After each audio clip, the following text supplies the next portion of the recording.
স্বাগতম জনাইছোঁ পুনৰবাৰ মোৰ এটি নতুন ভিডিঅ' মাজলৈ। আশা কৰোঁ সকলো ভালে আছে, কুশলে আছে আৰু আজি শিৱৰাত্ৰিৰ ভালে কুশলে পাৰ কৰিলে আৰু বাবা খাই উৰি উৰি যোৱা হৈ আছে সকলোৱে, নহয় জানো?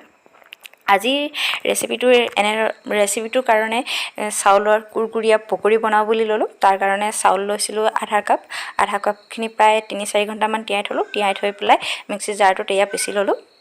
ভালদৰে তিয়াই কোমল হৈ যোৱাৰ পাছত পিচিলে মানে ধুনীয়া গোল হৈ যায়। আৰু যাতে চাউলখিনি পিছোঁতে আপোনালোকে যদি ট্ৰাই কৰিব বিচাৰে তেনেহ'লে ধুনীয়াকৈ চাউলখিনি কোমল হৈ যাব। অলপ অলপকৈ পানী দিব, যাতে বহুত পানীখিনি দিলে মানে চাউলৰ গুড়িখিনি পানীখিনি অলপ সৰহ হৈ যাব, সেইটো কাৰণে অলপ অলপকৈ পানী দিলে বেছি ভাল হ'ব।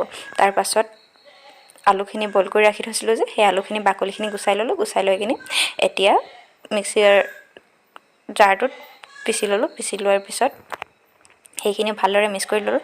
আৰু ইয়াত মিক্স কৰি হৈ যোৱাৰ পাছত ইয়াত মছলা অলপ দিব লাগিব। তাৰ পৰা বনাই যাব লাগিব। ভিডিঅ'টো শেষলৈকে চাই থাকক, তেতিয়া গম পাব মই চাউল আৰু আলুৰ পকৰি কেনেকৈ বনালোঁ। আৰু ভিডিঅ'টো ভাল লাগিলে লাইক আৰু শ্বেয়াৰ কৰি থৈ যাব। আৰু যিসকলে নতুনকৈ আহিছে তেওঁলোকে মোৰ চেনেলটো ছাবস্ক্ৰাইব কৰি দিব। আৰু বেটাৰখিনি যদি অলপ ডাঠমীয়া দেখায় তেতিয়াহ'লে পানী অলপ মিক্স কৰি অলপ লেজুৰা টাইপৰ বনাই ল'ব। মোৰ যিহেতু বেটাৰখিনি অলপ ডাঠমীয়া হৈছিলে, সেইবাবে পানী অলপ দি ল'লোঁ। পানী অলপ দি কিনি লাহেকৈ লুক দি গ'লে ভাল হ'ব। আৰু পিঠাগুড়িৰ পৰা যিহেতু পকৰা বনালে অলপ তেনেহ'লে টান হৈ যায়, সেইটো কাৰণে অলপ আধা চামুচমান চ'ডা খাৰ দি কিনি ৰাখি দিব প্ৰায় 5 মিনিটমান, তেতিয়া অলপ কোমল হ'ব। তাৰ পাছতে মই দিলোঁ ৰঙা জলকীয়া পাউডাৰ, তাৰ পৰা জিৰা গুড়ি পাউডাৰ আৰু ধনিয়া পাউডাৰ, তাৰ পৰা অলপ হালধি দিয়াৰ পাছত অলপ নিমখ দিলোঁ। নিমখ দি পেলাই অলপ ধনিয়া পাত দিলোঁ। ধনিয়া পাত দি কিনি গোটেইখিনি সম্পূৰ্ণকৈ মিক্স কৰি ল'লোঁ। আৰু অকণমান নিমখ দিছোঁ, সোৱাদ যিহেতু লাগিব, সেইটো কাৰণে সোৱাদৰ কাৰণে নিমখ প্ৰয়োজন হয়। সেইটো ক'বলগীয়া কথা যিহেতু সকলোৱে জানেই, কৈ দিছোঁ আৰু তাৰপৰা এইখিনি ভালদৰে মিক্স কৰি ৰাখি থৈ দিম অকণমান টাইম। তাৰপৰা কেৰাহীখন পাতি ইফালে তেলখিনি গৰম কৰি ৰিফাইন তেল দিলেও হয় আৰু সৰিয়হৰ তেলো দিলেও, যিকোনো তেল দিয়ে। তাৰপৰা এইখিনি বেটাৰখিনি আৰু এতিয়া মই দি যাম আৰু এটা ধুনীয়া পকৰি বনি যাব।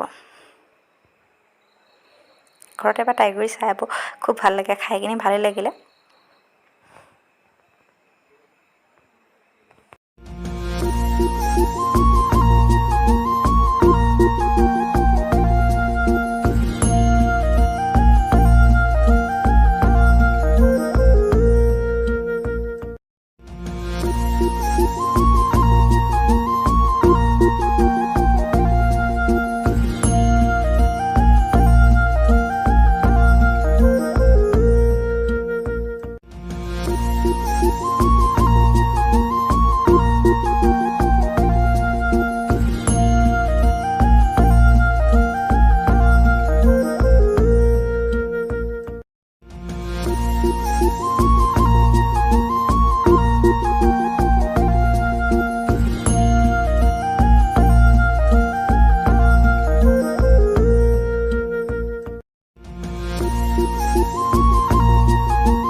আৰু এয়া ৰেডি হৈ গ'ল মোৰ চাউলৰ আলু আৰু পকৰা ৰেডি।